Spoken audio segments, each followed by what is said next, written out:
የአሜሪካው ፕሬዝዳንት ዶናልድ ትራምፕ በኢራን ላይ ውስን ወታደራዊ ጥቃት ወይም ሊሚትድ ስትራይክ የማካሄድ አማራጭን እያጤኑ መሆናቸውን በይፋ ገልጸዋል። ይህ እርምጃ ኢራን የኒውክሌር መርሃ ግብሯ እንድትገታና ዋሽንግተን የምትፈልገውን የስምምነት ሐሳብ እንድትቀበል ለማስገደድ ያለመ እንደሆነ ይታሰባል። ይሁን እንጂ ከዚህ በበለጠ ሁኔታ አሳሳቢ የሆነው መረጃ የወጣው ደግሞ ከአሜሪካው የጦር ዲፓርትመንት ወይም ፔንታጎን ነው። እንደ አክሲዮስ ዘገባ ከሆነ ለትራምፕ የቀረቡት ወታደራዊ አማራጮች የኢራንን ከፍተኛ መንፈሳዊ መሪ አያቶላህ አሊ ኻሜኔንና ልጃቸው ሞጅታባ ኻሜኔን በታለመ ጥቃት የመግደል ዕቅድን ያካተቱ ናቸው። በሌላ በኩል ደግሞ ፕሬዝደንት ዶናልድ ትራምፕ በኢራን ተቀስቅሶ በነበረው ተቃውሞ ምክንያት በአጭር ጊዜ ውስጥ ተገለዋል ስለተባሉ ሰዎች አስደንጋጭ መረጃን ሰጥተዋል። ከወዲያ ደግሞ ኢራን አሜሪካ ቴህራንን ለማጥቃት የምታደርገውን ወታደራዊ ዝግጅት አስመልክቶ ምላሽ ሰጥታለች። ጉዳዩን በዕለቱ የኢትዮ ግሎባል ዓለም አቀፍ ትንታኔ ዝግጅታችን መርጠን እንመለከተዋለን። ከዓለም አቀፍ የትንታኔ ዘገባ ዝግጅቱ ጋር ታሪኩ ጋሹ ነኝ።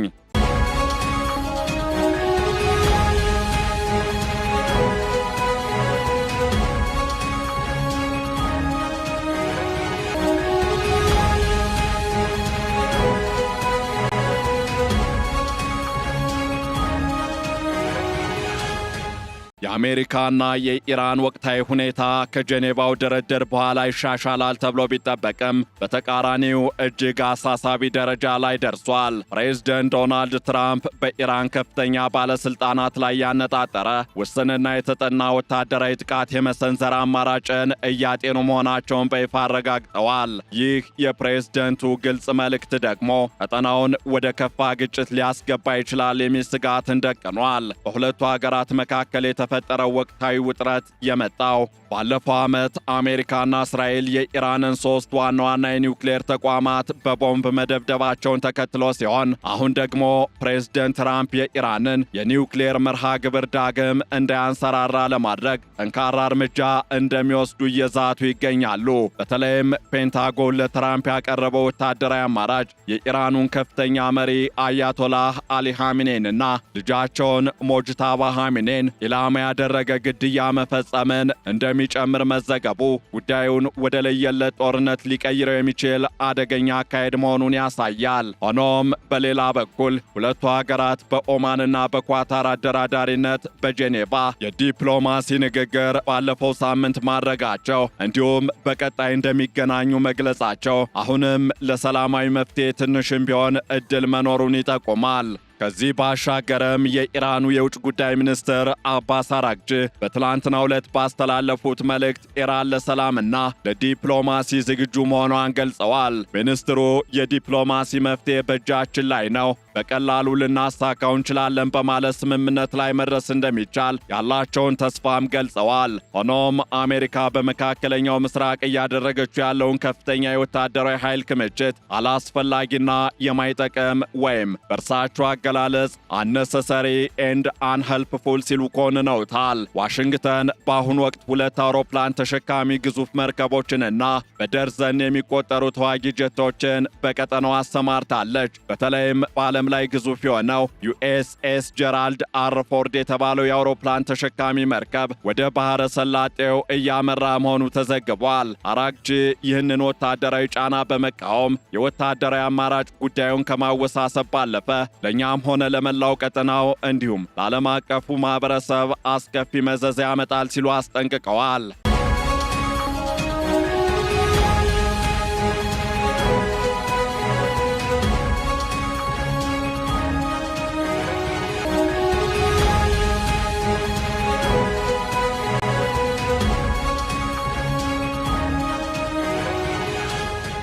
እንዲያም ሆኖ ፕሬዝዳንት ዶናልድ ትራምፕ በበኩላቸው ኢራን የኒውክሌር ስምምነት ላይ ለመድረስ ከ10 እስከ 15 ቀናት ብቻ እንዳላት ገደብ አስቀምጠዋል። ትራምፕ ለጋዜጠኞች በሰጡት መግለጫ በኢራን ላይ ውስን ወታደራዊ ጥቃት ስለመሰንዘር ሲጠየቁ ያንን እያጤንኩ ነው ማለት እችላለሁ የሚል ምላሽ ሰጥተዋል። ይህ የትራምፕ ንግግር የኢራንን መሪዎች ወደ ድርድር ጠረጴዛው ለማምጣት የሚደረግ የስነ ልቦና ጫና ይሁን ወይም ደግሞ በተግባር ጥቃት ለመሰንዘር ለመፍጠር የታቀደ ነው በሚለው ጉዳይ ላይ እስካሁን የታወቀ ነገር የለም።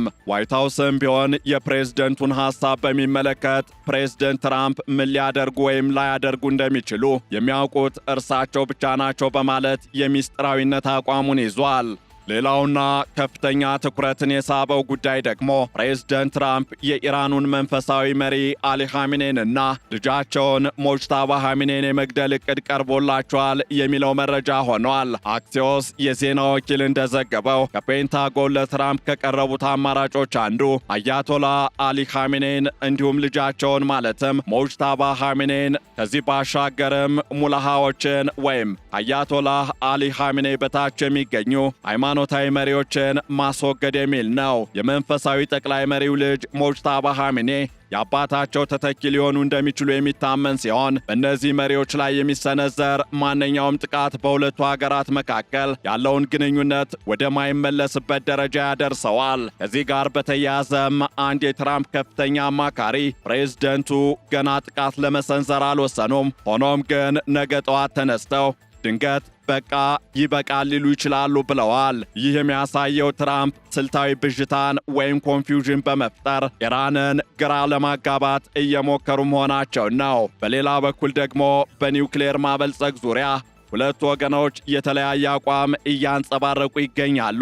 አሜሪካ በይፋ ኢራን ምንም አይነት ዩራኒየም እንዳታበለጽግ ወይም ዜሮ ኢንሪችመንት የምትፈልግ ቢሆንም የኢራኑ የውጭ ጉዳይ ሚኒስትር አባስ አራግቺ ግን በጄኔቫ ንግግር ወቅት አሜሪካ ይህንን ጥያቄ እንዳላነሳች ተናግረዋል። አራግቺ የአሜሪካ ወገን ኢራን ምንም አይነት ኒውክሌር የማበልጸግ ሥራ እንዳሰራ አልጠየቀም ያሉ ሲሆን ይህም ከትራምፕ አስተዳደር ይፋዊ አቋም ጋር የሚጋጭ ይመስላል። ይሁን እንጂ አንድ የአሜሪካ ባለስልጣን እንደተናገሩት የዋሽንግተን ተወካዮች ስቲቭ ዊትኮፍ እና ጃሬድ ኩሽነር ለኢራን የገለጹት አቋም በኢራን ምድር ላይ ምንም አይነት የኒውክሌር ማበልጸግ ሊኖር አይገባም የሚል ነው። ሆኖም ኢራን የምታቀርበው የሰላም ዕቅድ ዝርዝር መረጃዎችን የያዘና ለኒውክሌር ቦምብ ስጋት የማይሆን መሆኑ ከተረጋገጠ አሜሪካ ምናልባትም በጣም አነስተኛና ለይስሙላ የሆነ ማበልጸግን ልትፈቅድ እንደምትችል ፍንጮች አሉ።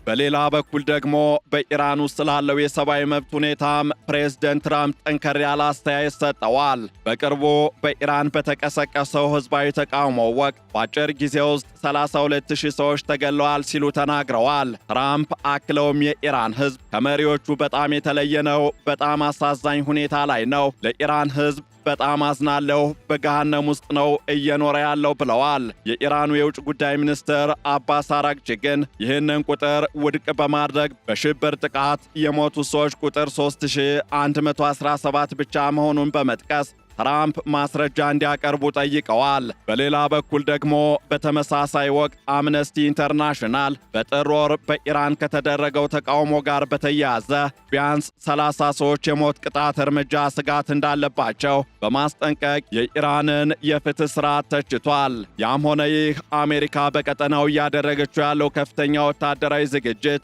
እጅግ አስገራሚና ትኩረትን የሳበ ሆኖ ቀጥሏል። በተለይም በአውሮፓውያኑ 2003 ከተደረገው የኢራቅ ጦርነት በኋላ ከፍተኛ የተባለ የአየር ኃይል ክምችት በመካከለኛው ምስራቅ እየተደረገ ነው። አብነትም ኤፍ-35፣ ኤፍ-22፣ ኤፍ-15 እና ኤፍ-16 የተባሉ ዘመናዊ የጦር ጀቶች እንዲሁም 9 ከፍተኛ ቁጥር ያለው ሚሳኤል የታጠቁ አውዳሚ መርከቦች በቀጠናው ይገኛሉ።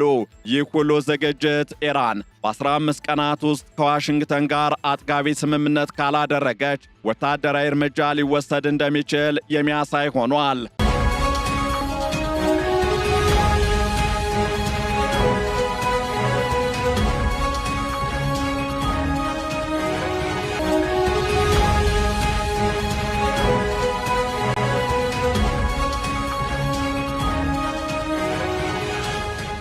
ፕሬዝደንት ትራምፕ ከሰሞኑ ኢራን ፍትሐዊ ስምምነት ብታደርግ ይሻላታል፣ ካልሆነ ግን መጥፎ ነገሮች ይከሰታሉ ሲሉ ማስጠንቀቃቸውም ለዚሁ ይመስላል። ኢራን በበኩሏ የኒውክሌር መርሃ ግብሯ ለሰላማዊ ዓላማ ብቻ የሚውል መሆኑን በመግለጽ ኒውክሌር የማበልጸግ መብቷን ለማንም ስትል አሳልፋ እንደማትሰጥ እየገለጸች ነው።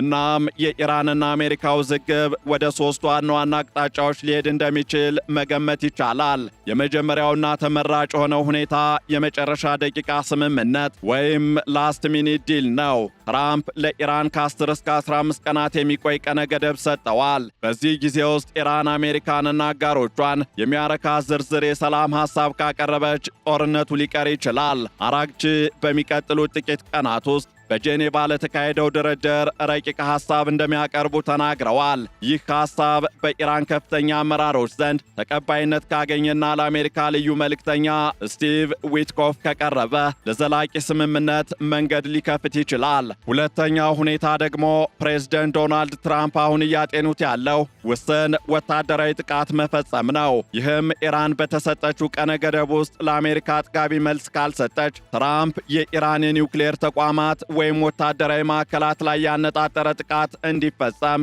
ትዕዛዝ ሊሰጡ ይችላሉ። ይህ እርምጃ ባለፈው ዓመት ሰኔ ወር ላይ እንደተከናወነው ኦፕሬሽን ሚድናይት ሃመር አይነት ሊሆን ይችላል። እንደዚህ አይነት ጥቃቶች የኢራንን አቅም ለማዳከም እንዲሁም ወደ ድርድር ጠረጴዛው በበለጠ ጫና ለማምጣት የታለሙ አማራጮች ተደርገው ሊወሰዱ ይችላሉ።